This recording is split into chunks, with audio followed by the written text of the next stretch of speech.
जय हिंद मेरे प्यारे बच्चों, कैसे हैं आप सभी। आशा करते हैं बहुत ही बेहतरीन होंगे, यहाँ होंगे इलाहाबाद होंगे, बहुत ही तरीके से अपनी जो है तैयारी कर रहे होंगे। आज PYQ जो हमारा है आज के मोस्ट इम्पॉर्टेंट होने वाली है। ध्यान दीजिए, इसमें कोड संख्या आपको देखने को यही पेपर मिलेगा 824 IJ के नाम से। ठीक है, 2024 के एग्जामिनेशन में आपके विज्ञान के पेपर में यही कोड आपको देखने वाले है, वहाँ पे आपको छपा हुआ पेपर यह मिलेगा। ठीक है, अगर समय की बात करें तो आपको समय देखते हैं कितना मिलता है। आपको मिलेगा वहाँ पे 3 घंटे 15 मिनट जो है आपको टाइम मिलेगा। कितना समय मिलेगा आपको? 3 घंटा 15 मिनट का जो है आपको टाइम मिलेगा एग्जाम में, इतना ध्यान दीजिएगा। ठीक है, आपको 3 घंटे 15 मिनट है, जिसमें 15 मिनट जो है आपको पढ़ने वढ़ने के लिए मिलता है, और पूर्णांक जो होगा वह 70 नंबर का होगा। ठीक है, इतना ध्यान रहे, जो पूर्णांक होगा वो कितने का होगा? 70 का होने वाला है। ठीक है, आइए देखते हैं और कुछ क्या एग्ज़ाम में करना है आपको। प्रारंभ के जो 15 मिनट मिलेंगे आपको, प्रारंभ के 15 मिनट परीक्षार्थी को जो है प्रश्न पत्र पढ़ने के लिए निर्धारित किए जाते हैं। आपको पता ही होगा कि 15 मिनट जो मिलेगा आपको वह जो है प्रश्न पत्र पढ़ने के लिए मिलेगा। प्रश्न 2 खंडों में जो है आ और बा में विभाजित किया गया है, और जो है खंड आ व बा 3 उपखंडों व खंडों में जो है विभाजित है। प्रत्येक प्रश्न खंड आ में बहुविकल्पी प्रश्न है, जिनमें बहुविकल्पी आपको चुन करके लगाने होते हैं। OMR शीट पर नीले व काले किसी एक का ही प्रयोग करिएगा। ठीक है, किसी एक, अगर आप नीले पेन का प्रयोग कर रहे हैं तो नीले का ही करिएगा, अगर काले का कर रहे हैं तो काले का ही करिएगा। वही प्रयोग करके आपको काम करना है। ठीक है, आगे देखते हैं इसके आगे क्या निर्देश दिया गया है। इसके आगे निर्देश दिया गया है कि खंड आ में बहुविकल्पी प्रश्न हेतु जो है प्रश्न संख्या आपको मतलब 1-1 नंबर मिलेंगे बहुविकल्पी में। वर्णात्मक प्रश्न होता है, प्रत्येक प्रश्न सम्मुख जो है आपको अंक निर्धारित किए गए होते हैं। ठीक है, उसके बाद कहा गया है खंड बा के जो प्रत्येक प्रश्न हैं सभी प्रश्न एक साथ करना जो है आवश्यक है। मतलब अगर खंड बा के प्रश्न हैं सभी एक साथ में करेंगे। प्रत्येक उपखंड नए जो है पृष्ठ से प्रारंभ किए जाने हैं, आपको इतना ध्यान दीजिएगा। खंड का और खा। ठीक है, आइए अगला देखते हैं और क्या कुछ कहा जा रहा है। तो अगर बात करें खंड आ की, तो पहला प्रश्न आपका शुरू होती है बहुविकल्पी प्रश्न से। बहुविकल्पी प्रश्न रहेंगे इसमें।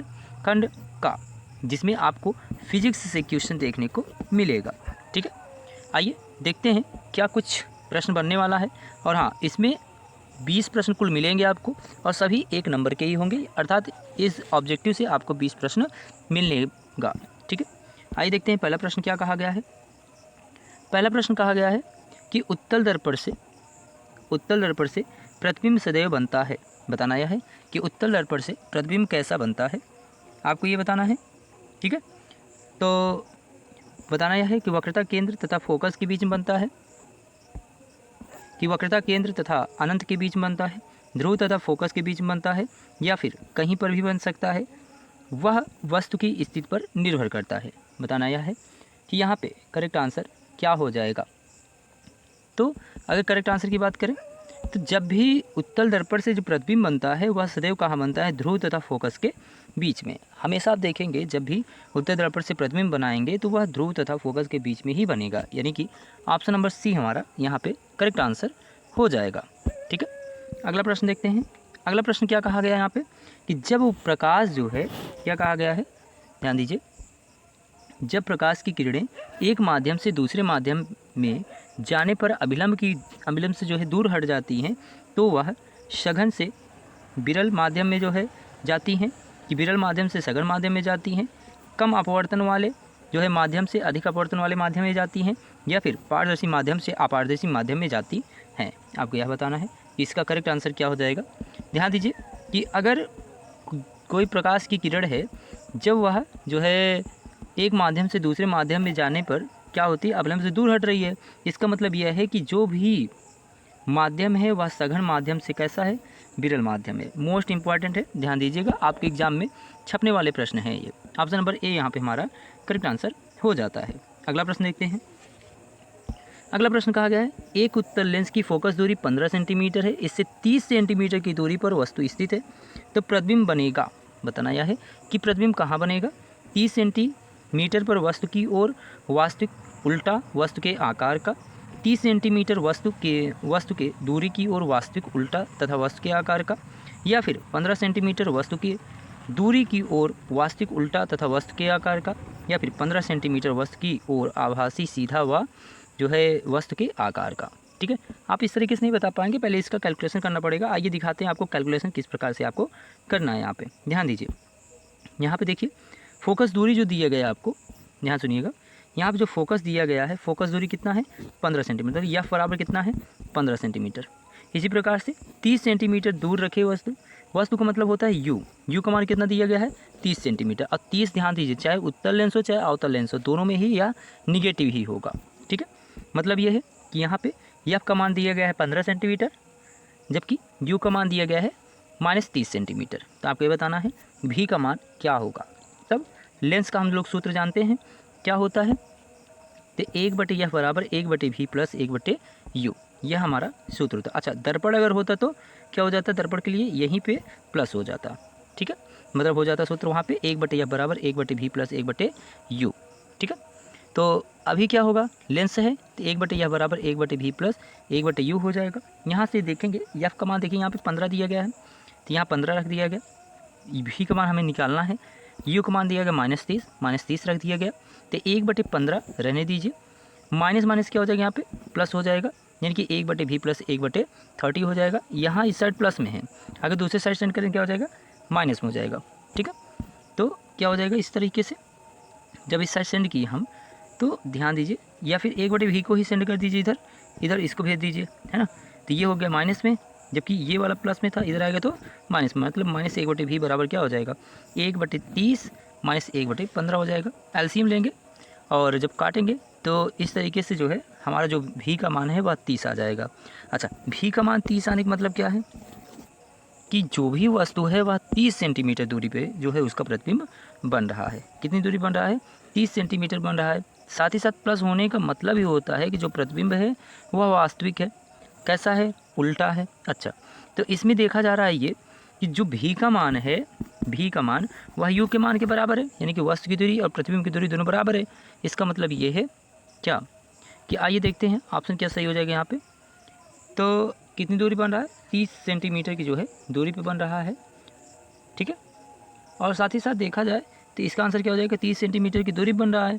ठीक है, और दूसरी ओर जो है वास्तविक भी बन रहा है, उल्टा भी बन रहा है, और वस्तु के आकार का, यानी कि v बराबर जो है यू होने का मतलब ही होता है क्या कि जो भी प्रतिबिंब बन रहा है वह वस्तु के आकार का बन रहा है। इसलिए ऑप्शन नंबर बी हमारा यहाँ पे करेक्ट आंसर हो जाएगा। सही आंसर क्या हो जाएगा, option number B correct answer हो जाएगा। ठीक है, इसी प्रकार से एग्जाम में दिया जाएगा, आप कर लीजिएगा। आइए आगे बढ़ते हैं, आप स्क्रीनशॉट ले लीजिए, लेना चाहे स्क्रीनशॉट ले सकते हैं, कोई दिक्कत नहीं है। आइए अगला प्रश्न देखते हैं। अगला प्रश्न कहा गया है, जब श्वेत प्रकाश एक प्रिज्म से गुजरता है तो निर्गत प्रकाश में प्रिज्म के आधार से दूरस्थ प्रकाश का रंग होता है। आपको बताना है कैसा होता है, लाल होता है, पीला होता है, नीला होता है, या फिर बैगनी होता है। चौथा का करेक्ट आंसर बताएंगे। तो चौथे का करेक्ट आंसर की बात करें तो कैसा हो जाता है, बैगनी हो जाता है। जब श्वेत प्रकाश जो है किसी प्रिज्म से गुजारा जाता है तो निर्गत प्रकाश में प्रिज्म के आधार से दूरस्थ प्रकाश का रंग कैसा होता है, तो क्या होता है, बैगनी होता है। आप पढ़े होंगे बिब्योर, है ना, तो उसमें लास्ट में देखिए आपको देखने को मिल जाएगा कि रेड है और फर्स्ट में क्या है तो वायलेट, इसका मतलब क्या है, बैगनी है। ठीक है, इसी प्रकार से प्रश्न संख्या 5 देखेंगे। कहा गया एम्पियर सेकंड किसका मात्रक है। एम्पियर सेकंड किसका मात्रक है, तो किसका मात्रक है, विद्युत ऊर्जा का, विद्युत वाहक बल का, या फिर आवेश का, या फिर विद्युत धारा का। बताना यह है कि करेक्ट आंसर क्या हो जाएगा। क्या है मात्रक, क्या दिया गया है, एम्पियर। एम्पियर किसका मात्रक होता है, आई का। सेकंड किसका होता है, टी का, है ना। तो यह किसका होता है, क्यू। क्यू बराबर क्या होता है, आप पढ़े होंगे आई इंटू टी। क्यू बराबर क्या पढ़ाया गया आपको, आई इंटू ट्यू। ये क्यू क्या है, आवेश। इसका मतलब ऑप्शन नंबर कौन सही हो जाएगा, सी। ऑप्शन नंबर सी हमारा यहाँ पे करेक्ट आंसर हो जाएगा। अगला प्रश्न देखते हैं। अगला प्रश्न कहा गया है कि एक सेल से R1 R2 दो प्रतिरोधों के दो तार समांतर क्रम में जोड़े जाते हैं। यदि उनमें प्रवाहित धाराएं I1 I2 प्रति सेकंड उत्पन्न ऊष्माएं H1 H2 हों तो ऊष्मा का अनुपात कितना होगा। ठीक है, आइए इसका कैलकुलेशन देखते हैं। H बराबर क्या होता है, H बराबर V इंटू आई होता है इंटू टी। ठीक है, क्यों, क्योंकि I बराबर क्या होता है, V अपन R होता है। ठीक है, तो इसका मतलब ये है कि इस I की जगह पे हम क्या लिख सकते हैं, V अपन R लिख सकते हैं। तो H इक्वल टू क्या हो जाएगा, V multiply with V upon R into T हो जाएगा। ठीक है, यहाँ से V इंटू वी क्या हो जाएगा, V स्क्वायर हो जाएगा। नीचे क्या है, R है, तो नीचे क्या रह जाएगा, यहाँ पे R हो जाएगा। यहाँ पे T है, रहने दीजिए। फिर क्या होगा इसके आगे, ध्यान दीजिए। इस हिसाब से देखा गया कि आप इस तरीके से पाएंगे कि H is equal to V square upon R multiply with T हो जाएगा। तो अगर H1 H2 अगर करते हैं हम इस हिसाब से, तो H1 की क्या हो जाएगा, यहाँ पे R1 हो जाएगा और यहाँ पे R2 हो जाएगा, यही तो होगा। तो इस तरीके से देखेंगे वी स्क्वायर जो है वी स्क्वायर से कैंसिल हो जाएगा, टी से कैंसिल हो जाएगा। ठीक है, तो क्या हो जाएगा यहाँ पे कि H1 upon H2 is equal to R1 upon R2। देखते हैं कि ऑप्शन नंबर कौन सा सही होता है। H1 upon H2 is equal to R1 upon R2, यह नहीं है। H1 upon H2 is equal to R1 upon R2। Option number B हमारा यहाँ पे करेक्ट आंसर हो जाएगा। छठे का क्या हो जाएगा, ऑप्शन नंबर बी। ठीक है, अगला प्रश्न देखते हैं। स्क्रीनशॉट लेना चाहो ले सकते हो। अगला प्रश्न देखते हैं। अगला प्रश्न कहा गया है यहाँ पे कि चुंबकीय क्षेत्र की तीव्रता, क्या कहा गया, चुंबकीय क्षेत्र की तीव्रता का मात्रक है। ध्यान दीजिए, आपको इसको याद ही करना पड़ेगा, नहीं याद है तो याद कर लीजिए, आपको देखने को एग्जाम में मिल सकता है। न्यूटन प्रति second metre square, newton ampere, newton प्रति ampere metre, newton ampere metre या फिर न्यूटन स्क्वायर एम्पियर मीटर बताना यह है कि इसका करेक्ट आंसर क्या हो जाएगा कि जो चुंबकीय क्षेत्र का मात्रक है वह क्या होता है, यह बताना है आपको। तो साथ में करेक्ट आंसर क्या हो जाएगा, तो न्यूटन प्रति ampere metre. Option number B यहाँ पे करेक्ट आंसर हो जाएगा। अगला प्रश्न देखते हैं। अगला प्रश्न यहाँ पे कहा गया है मीथेन का संरचनात्मक सूत्र है। अच्छा, मीथेन के संरचनात्मक सूत्र छोड़िए, आप बताइए मीथेन का सूत्र क्या है। तो मीथेन का सूत्र क्या होता है, CH4 होता है। मतलब 4 हाइड्रोजन होना चाहिए एक कार्बन से लगे हुए। देख लीजिए क्या इसमें ऐसा है, नहीं है, 2 कार्बन है, काम खत्म हो गया। इसमें कितने हैं, 2 कार्बन है, ये भी हो गया, ये भी खत्म हो गया। इसमें कितने कार्बन, 2 कार्बन, ये भी गलत है। इसका मतलब बचा कौन, ये। ऑप्शन नंबर बी हमारा करेक्ट आंसर हो जाएगा। यानी कि एक कार्बन से 4 हाइड्रोजन लगे हुए हैं, इसी को क्या कहते हैं, मीथेन कहते हैं। ठीक है, यह प्रश्न कई बार पूछा जा चुका है और पूछा भी जाएगा। ठीक है, अगला प्रश्न देखते हैं। कहा गया निम्नलिखित में सजातीय श्रेणी कौन है। C2H4 CH4, CH4 C2H6, C2H6 C3OH, C2H4 या फिर CH2 C2H2। बताइए इसमें सजातीय श्रेणी कौन है, क्या पूछोगे, सजातीय श्रेणी कौन है। तो ऑप्शन नंबर बी हमारा करेक्ट आंसर हो जाएगा। अगला पूछा गया मोस्ट इंपॉर्टेंट है आपके एग्जाम के लिए, लेड नाइट्रेट का रासायनिक सूत्र होता है। बताना यह बच्चों कि यहाँ पे लेड नाइट्रेट का सूत्र क्या है, PbNO3 का ट्वाइस है कि PbO है या फिर PbNO2 का ट्वाइस है या फिर PbNO3 है। बताना यह है कि 10वें का करेक्ट आंसर क्या हो जाएगा। तो लेड नाइट्रेट का अगर सूत्र की बात करें तो PbNO3 का ट्वाइस, यानी कि ऑप्शन नंबर ए हमारा करेक्ट आंसर हो जाता है। अगला प्रश्न देखते हैं। अगला प्रश्न बहुत ही शानदार पूछा गया है कि शुद्ध जल का pH मान कितना होता है। 0 होता है, 1 होता है, 7 होता है, 14 होता है। तो क्या होता है, 7 होता है। कितना होता है, 7 होता है। ऑप्शन नंबर सी यहाँ पे हमारा करेक्ट आंसर हो जाएगा। अगला प्रश्न देखते हैं। एंटी मनी है, बताना यह है कि जो एंटी मनी है वह क्या है। 12वें का करेक्ट आंसर बताइएगा। एंटी मनी क्या है, धातु है, अधातु है, उपधातु है, मिश्र धातु है। बताइए करेक्ट आंसर यहाँ पे क्या हो जाएगा। एंटीमनी है, क्या है यह बताना है। तो यह क्या है, उप धातु है, यानी कि 12 का करेक्ट नंबर सी जो है करेक्ट आंसर हो जाएगा। अगला प्रश्न देखते हैं। अगला प्रश्न कहा गया निम्नलिखित रासायनिक सूत्र को जो है, जो रासायनिक समीकरण दिए गए इसको पूरा करना है। ठीक है, यहाँ पर क्या क्या दिया गया है, CH3COOH का जब C2H5OH से क्रिया कराया जा रहा है किसके प्रेजेंस में, H2SO4 के, तो जल बन रहा है, ये तो ठीक है। और क्या बनेगा, तो ध्यान दीजिए, जल बनाना है मतलब यहाँ से एक हाइड्रोजन, कितने हाइड्रोजन थे यहाँ पे, 2 हाइड्रोजन, 1 ऑक्सीजन, ये हाइड्रोजन कट गया, ये हाइड्रोजन कट गया, एक ऑक्सीजन काट दीजिए यहाँ से, कट गया, यानी कि CH3CO, यहाँ देखिए एक O यहाँ पे है, यानी कि CH3COO C2H5। तो कौन सा है, ऑप्शन नंबर सी यहाँ पे हमारा करेक्ट आंसर हो जाता है, यानी कि ऑप्शन नंबर सी यहाँ पे करेक्ट आंसर हो जाएगा। अगला प्रश्न देखा जाए। अगला प्रश्न देखते हैं। अब बायोलॉजी से आपके क्वेश्चन स्टार्ट हो गए हैं। ठीक है, पूछा गया है कोशिकीय प्रक्रम में ऊर्जा मुद्रा है, माइटोकॉन्ड्रिया, ATP, ग्लूकोज, पाइरूवेट। बताना यह है कि 14 का करेक्ट आंसर क्या हो जाएगा। अगर 14 के करेक्ट आंसर की बात करें तो क्या होता है यहाँ पे, बताइए, कोशिकीय प्रक्रम में जो है ऊर्जा का मुद्रक कौन होता है? तो ATP। ऑप्शन नंबर बी यहाँ पे करेक्ट आंसर हो जाएगा। अगला प्रश्न कहा गया है पित्तरस का स्राव होता है कहाँ से? पित्ताशय से, यकृत द्वारा, अग्नाशय द्वारा, अमाशय द्वारा। बताइए 15वीं का करेक्ट आंसर क्या हो जाएगा कि पित्तरस का स्राव कहाँ से होता है? बताइए। तो यकृत से होता है। कहाँ से होता है? यकृत से होता है। ऑप्शन नंबर बी 15वीं का बी हमारा करेक्ट आंसर हो जाएगा। अगला प्रश्न करा जाए। अगला प्रश्न देखिए बहुत ही इंपॉर्टेंट है, ठीक है। देखिए यहाँ पे क्या क्या पूछा गया था। कोशिकीय प्रक्रम में ऊर्जा का मुद्रा होता है किसका? कौन होता है? ATP होता है। पित्तरस का स्राव कहाँ होता है? यकृत से होता है। अच्छा बताइए पराग कोश में होते हैं, सब जानते हो, बाह्यदल होता है कि अंडाशय होता है, बीजाणु होता है, या फिर बताना यह है कि पराग कण होता है। क्या होता है? पराग कण। बताइए करेक्ट आंसर क्या हो जाएगा? पराग कोश में ऑलवेज देखेंगे आप क्या पड़ा रहेगा? पराग कण, यानी कि ऑप्शन नंबर डी यहाँ पे हमारा करेक्ट आंसर हो जाएगा, ठीक है। अगला प्रश्न देखते हैं। अगला प्रश्न कहा गया पत्तियों पर कलियाँ विकसित होती हैं। चलिए तो पुदीना में, आलू में, क्या बताना है आपको? पुदीना में, 1 मिनट वेट कीजिएगा।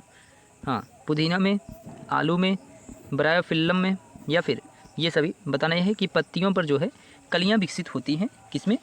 तो ऑप्शन नंबर क्या सही हो जाएगा यहाँ पे? तो ऑप्शन नंबर सी यानी कि ब्रायोफिल्लम में। अगला प्रश्न कहा गया है कि एक लिंगी फूल का उदाहरण है पपीते का, गुलाब का, गुलाब के फूल का, सरसों के फूल का, आम के फूल का। बताइए एक लिंगी जो फूल है वह उदाहरण किसका है? तो क्या हो जाएगा यहाँ पे? पपीते के फूल का, ठीक है। अगला प्रश्न देखते हैं। प्रश्न संख्या 19 देखिएगा। कहा गया है कि एक स्वस्थ मनुष्य का जो है सामान्य रक्तदाब कितना होता है? 144/80, 120/80, 135/100, या फिर 125/115। अगर बात करें स्वस्थ जो है मनुष्य के जो है समान दाब कितना होता है? तो 120/80, यानी कि ऑप्शन नंबर बी हमारा यहाँ पे करेक्ट ऑप्शन हो जाएगा। अगला प्रश्न देखते हैं और आज का यह अंतिम प्रश्न होगा। तो कहा गया है निम्नलिखित में से कौन आहार श्रृंखला का निर्माण करता है? घास, गेहूँ, आम, घास, बकरी, मानव, बकरी, गाय और हाथी, घास, मछली और बकरी। बताइए करेक्ट आंसर क्या हो जाएगा? ठीक है, सबसे पहले क्या होता है कि घास होगा। क्या होगा? सबसे पहले घास होगा। घास कौन खाएगा? बकरी खाएगी। बकरी कौन खा लेगा? मानव। यानी कि श्रृंखला का निर्माण करता है कौन सा? ये ऑप्शन नंबर बी हमारा यहाँ पे करेक्ट आंसर हो जाएगा, ठीक है। ध्यान दीजिए आपको लगातार सारी क्लासेस दी जा रही हैं। अगर आप लगातार हमारे साथ बने हुए हैं तो आपका ये जो MCQ है 20 नंबर वाला, ये तो बिल्कुल कहीं नहीं जाने वाला है। आपका 20/20 MCQ में आने वाले हैं। बस आप हमारी तरह इसी तरीके से लगातार बने रहिए, ठीक है। मिलते हैं अगले वीडियो में, तब तक के लिए दीजिए हमें इजाज़त। धन्यवाद। जय हिंद, जय भारत। आपकी